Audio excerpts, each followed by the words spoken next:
beef brisket, an 11-pound beef brisket. Going to be cooking one up in the Emeril Lagasse Power Air Fry 360. And we're going to see how this does with a nice whole brisket. We're going to basically get it all trimmed up and then going to get it in there and cook it up. And we're going to get started with all of that right now. All right, so here's our beef brisket. It is 11.26 pounds of full packer beef brisket. And so I'm going to basically get it out of the cryo bag and then we'll start trimming it up. So here's our fully unwrapped beef brisket. And basically what I'm going to do a lot of trimming. I really like to trim my briskets up a lot because I don't like chewing through a whole bunch of fat and stuff. And they taste great even after you trim that fat down a good bit. So what I'm going to do, I'm going to be trimming down, Lord willing, basically almost, as much fat as I reasonably can from this brisket. All this fat you see on the top. On the fat cap, I'm really going to take that fat cap down a whole lot. And so I'm going to possibly even separate the point from the flat depending on how things look as I'm trimming. I may separate them unless together after I've done trimming things look really slim. If things look like a pretty slim brisket that I can just get in one like one crisper tray, then I may just go ahead and keep it together. But don't be surprised if I just even separate the flat from the point. I'm just going to start here getting this first piece of fat off. I'm going to continue trimming.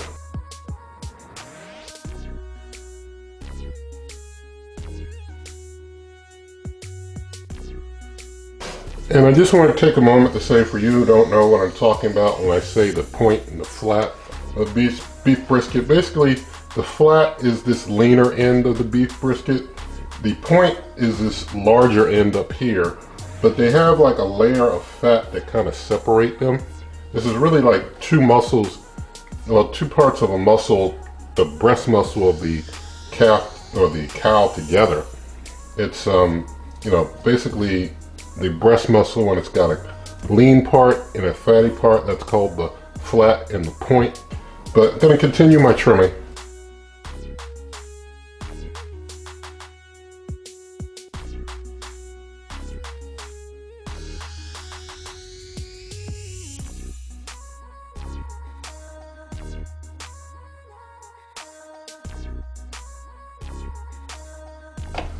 Alright, now that I've got this pretty well trimmed down, I just want to kind of show you, you probably can see it a lot easier now, but as I mentioned, this is the flat and this is the point. You kind of see how they're kind of separated by this fat layer here. So if I wanted to, I could, just kind of cut right down into that and kind of separate the flat and the point to make two totally, separate pieces of meat to basically work on and to cook when I cook this. But I think I'm going to kind of leave it, I think I'm going to leave it together instead of separating them into two, although I really could.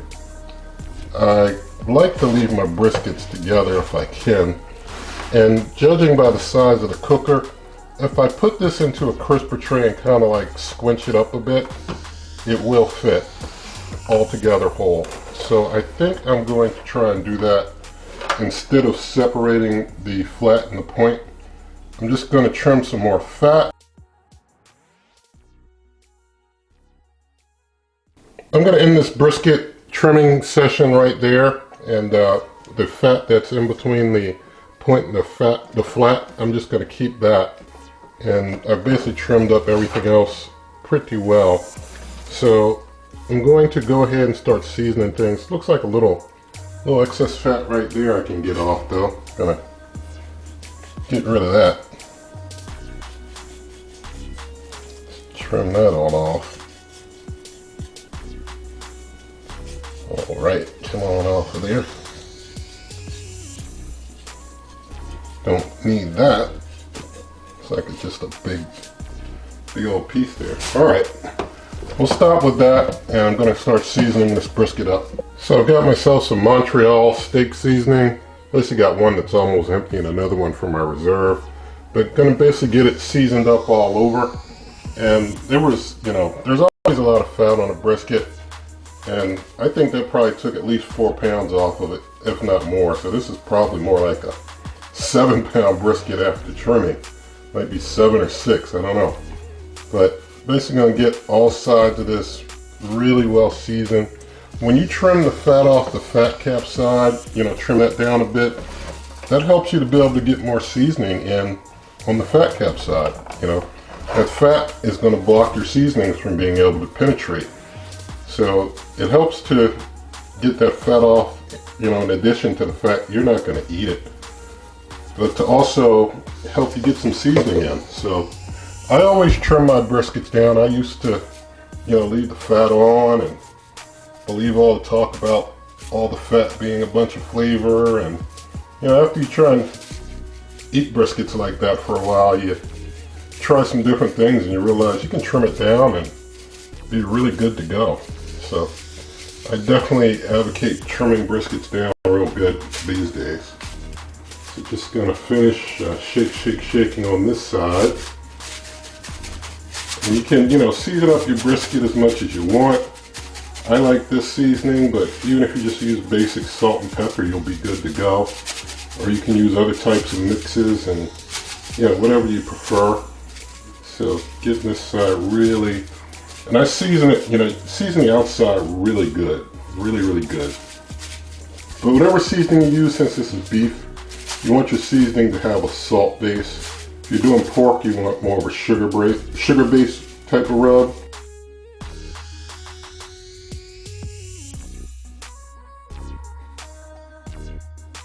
All right, so we got it seasoned up. What I'm gonna do now, put it in the refrigerator, let it rest overnight. Let these, the seasoning, kind of set on it, rest on it. Some of it seep into it a little bit overnight. And tomorrow, first thing in the morning, gonna start cooking it up. And I will say, given the size of this 11-pound brisket, I wouldn't recommend trying to do anything over 11, maybe 10, no more than 11 in the Emeril Lagasse Power Air Fryer 360. This is the XL of the Power Air Fryer 360. You're definitely not going to get anything this large in the regular size Emeril Lagasse Power Air Fryer, but the XL can hold things a little larger, so I do believe that this trimmed down 11-pound brisket is going to fit. And as I said, we trim so much, it's probably more like 7 pounds at this point. So see you in the morning. All right, so it is the next morning, and here's our brisket that's been sitting in the fridge. And I don't cover it when I put it in the fridge. I leave it in the fridge uncovered like this. And what I'm going to do now, I'm going to get the Emeril Lagasse Power Air Fryer 360 XL started up. And before I start, I just want to show you, I have the pizza rack on the very lowest level, the level that's for slow cook, the very lowest rack holder, and I've got a baking pan on there to catch drippings. I'll be putting the brisket fat side up into this crisper tray, and I won't be using this baking pan that's under. This is just to hold it before I put it in, but basically after things get preheated, I'm going to put the crisper tray with the brisket in there, and I'll be putting it on the air fry level. So for now, we're going to get things started up. So I'm going to turn it over to slow cook. So we're on slow cook. I want 225 degrees Fahrenheit. Going to increase the time to the maximum, which is 10 hours. This cook may or may not take 10 hours. We'll see how it goes. But we're setting it to the maximum for now, 225 degrees Fahrenheit. I'm going to hit start.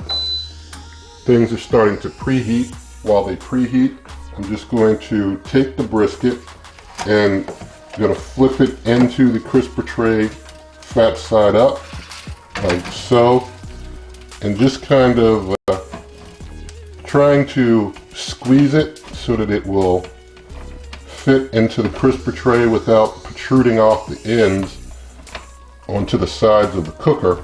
So, just have to get a little squeeze, but it fits like that, and that's going to be a lot more convenient than having to split it from the fat point and having to try and use 2 crisper trays or anything like that. That would be a bit more cumbersome, a bit more work and effort to try and get that to work out.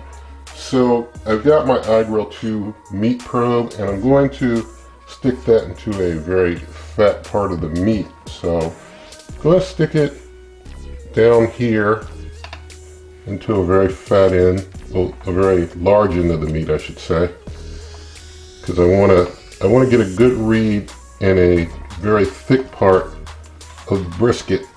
I don't want to get a read off of the flat because that's going to heat up faster than the point, but I want to make sure that everything is at or above my target temperatures as I do different things during this cook with the meat. And I've also got here some beef broth in my sprayer bottle. I'm going to basically put some beef broth into the sprayer bottle every hour after the cook starts. Every hour I'm going to spritz the brisket with some beef broth. That'll help to make sure that things stay really nice and moist, even though the brisket has a lot of water into it already naturally water into it. This beef broth will help make sure that things stay really nice and tender. So once the preheat's done, we'll get the brisket in.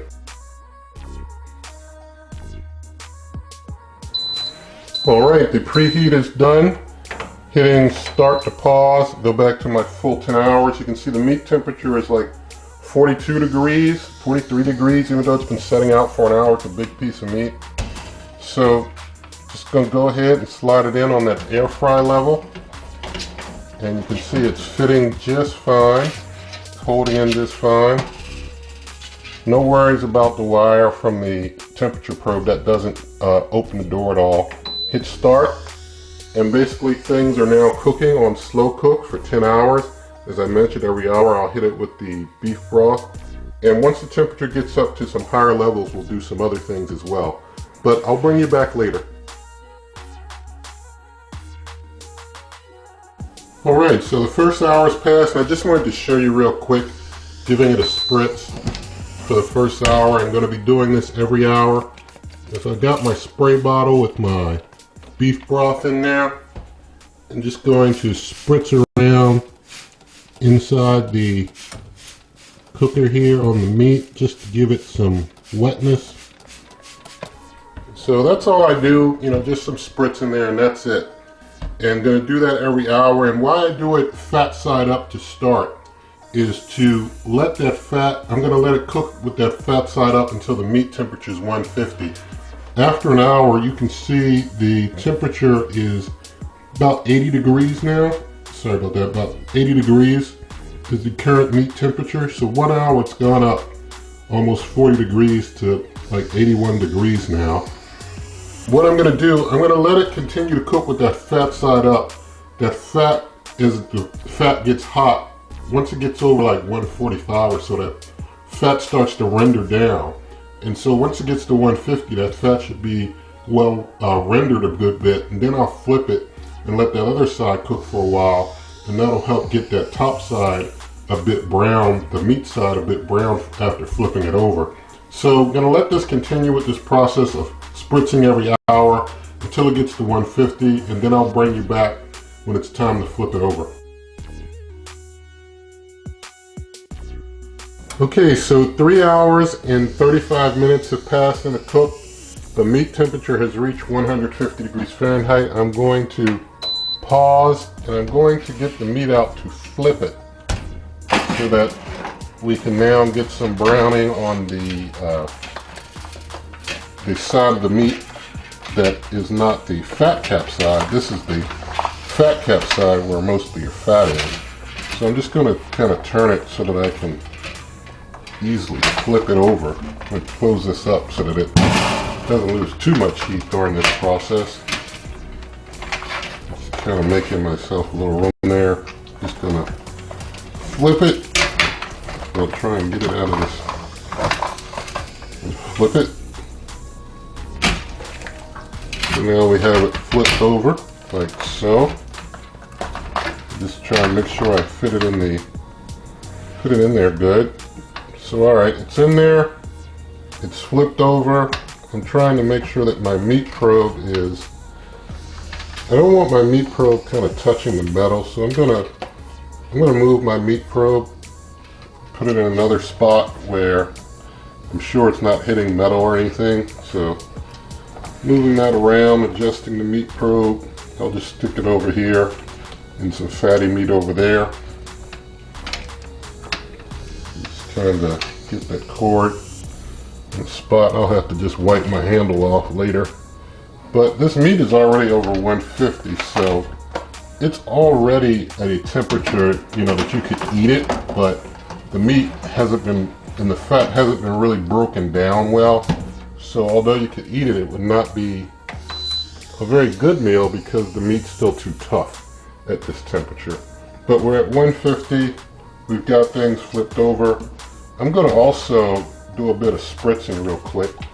So just get in there and do some spritz. Get some of that fat there, some of that beef broth on there. Give it a good spritzing. Alright, so with that, we'll let the cook continue until it gets to 165. Then we'll have more to do getting things wrapped up and such. So I'll bring you back once that meat temperature gets to 165. In the meantime, in addition to kind of getting a little of this cleaned up, I've got 1 cup of beef broth and 1 tablespoon of my rub that I used on the brisket. And I'm going to basically mix that up. We'll be making use of this in a little bit when things get to 165. I'll be showing you how we're going to use this with getting things wrapped up. We'll get this mixture in there, and it'll also help to tenderize that meat while it's wrapped up and kind of give it kind of a steaming effect to it, using a little method called the Texas Cheat or Texas Crutch, depending on your preference there. And so just mixing that up. I'll bring you on back in a little bit. Alright, so things have been going for 9 hours now. The meat temperature is at 167 degrees Fahrenheit, a little over the 165 that I wanted to get at to start this process, but that's cool. So what I'm going to do now, I'm going to pause the cook and going to get the meat out. I'm going to just set it out here on this baking pan so I can manipulate things a bit. Just set it like this here. And I will say I hit a really long stall at about 147 degrees to 150 degrees. Like after I flipped it, it kind of, for a moment, went to 147 and then went up to 150, but it really stalled for a good while there before it pushed through the stall and got up to this 165, 167 point. I've got that cup of beef broth and tablespoon of beef rub. I'm just pouring that in here. This is butcher paper that I have that I've basically put the brisket into. So basically what I'm doing, I'm going to wrap it up in this butcher paper and have it covered in this moisture here of the broth and the rub mixture. I'm just moving this a little bit over that side. Let's try and wrap this under, get it wrapped like a package. This is thin. Now I gotta get it back into the crisper tray. There we go. Get that paper in there, get it wrapped good. It stays kind of tight.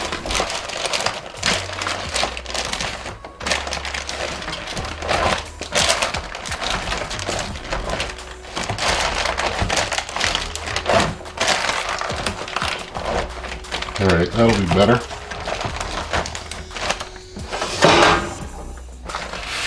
Move this back. I'm going to get it back in, wrapped up. So here we go. There it is, inside.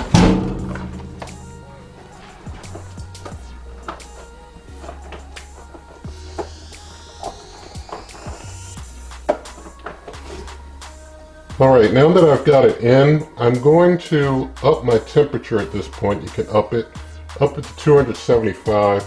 If you want to go, much longer, you could keep it at 225, but it might take, well over 12 hours doing it that way. But I haven't found much big difference at this point increasing the temperature and just finishing it off faster. So we're at 275 degrees Fahrenheit. I don't know how much time it's going to need, but I'm just going to put it at the max. It's not going to need 10. It's going to go much faster from this point, more than likely. So we got 275 and hitting start there. So we've gone 9 hours. We'll see how much longer this takes. Once this gets somewhere over the 195 degree mark, maybe 197, or even maybe up in the very low 200s or so, somewhere in there, I'm going to check it out, but I'll bring you back later and we'll do that. Alright, I've let this go for a total of 12 hours now. 9 hours at 225 degrees Fahrenheit plus 3 hours at 275 wrapped up. And so with this, you see the meat temperature is at like 206. So we're real good to go. I'm going to hit the cancel button to basically end the cook right there. And what I'm going to do, just for added insurance sake, I'm going to take my Thermopin here and I'm going to just kind of poke test in there a little bit. Just make sure it's real tender. It's going in and out like super easy. That's what you want. And it's just penetrating right through that brisket like butter. So at this point now, you just get your meat probe out. So I'm just going to pull that out of there. And going to take the brisket. I've got a cooler here. And this just helps to even tenderize it up even a little more. So I'm just going to take it now, just stick it into the cooler. And I've got 1 cup of my beef broth with another tablespoon of my beef rub. Just mixing that up here.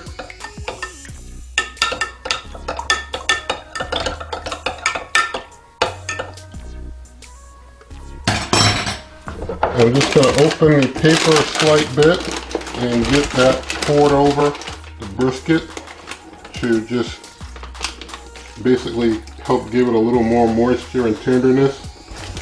So with that poured in there, just going to cover the paper up again. Make sure that the paper is well closed on the brisket. Move this down a little bit. Making sure that paper's under there good. Tucked in a little bit. Now I'm going to close the cooler up. With that, we let it set in a cooler and just rest for about an hour. So I'll bring you back in about an hour. Alright, so we let things set in the cooler for an hour. So basically 13 hours total when you consider 12 in the cooker plus an hour in the cooler.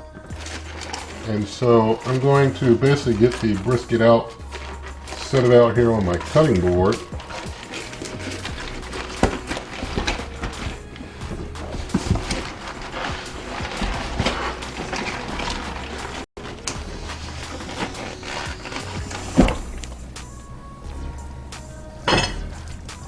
Alright, there's our completed beef brisket. Alright, so now I'm going to cut this brisket and cut it along the flap. And here we have it, our sliced beef brisket. So I'm just going to cut myself a slice off of here. So a slice right down this way here. See, that's real tender how that slice fell off. And you know, this is a thick cut, but look at that. This is a thick cut, and you can see how it's, you know, it's going to fall off the fork if I don't hold it on the side. But you know, it's got a real, you know, nice tenderness to it. You can see there. You can see how tender that meat is. So just going to take some slices. I mean, it's coming apart so easy. I might just take this whole piece right here, and we can just like try and take a bite off the piece. And let's get the camera moved and taste test. Alright, so here we have our beef brisket here. Let's do a taste of this piece.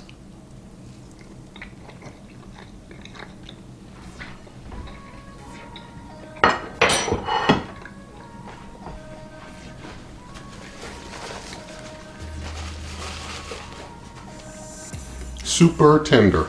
That's all I gotta say. Super tender, juicy, great. The Emeril Lagasse 360 XL did a great job on slow cooking. That slow cook works super great. You can get a whole beef brisket in there, you know, get like one about 10, 11 pounds, and you're good after you trim it up. I'm impressed. You know, this is a great way to cook big food indoors, and it's, you know, real simple to do. And you'll be able to find this recipe. Check the video description. Also, I'll have a link to a printable version, because you can always get these at my blog at superwaveovenrecipes.com. I'm on Twitter and Instagram at waveovenrecipes. You can always get to this YouTube channel by going to waveovenrecipes.com. Also in the video description, you'll find referral links for the smaller version of this cooker and to my Amazon shop, where you can find lots of other things. You can find like the iGrill 2 that I use to measure temperature and other stuff. Also, if you did like this video, please do give it a thumbs up, share the video with a friend, leave your comments, subscribe to the channel, hit the notification bell, and good eating.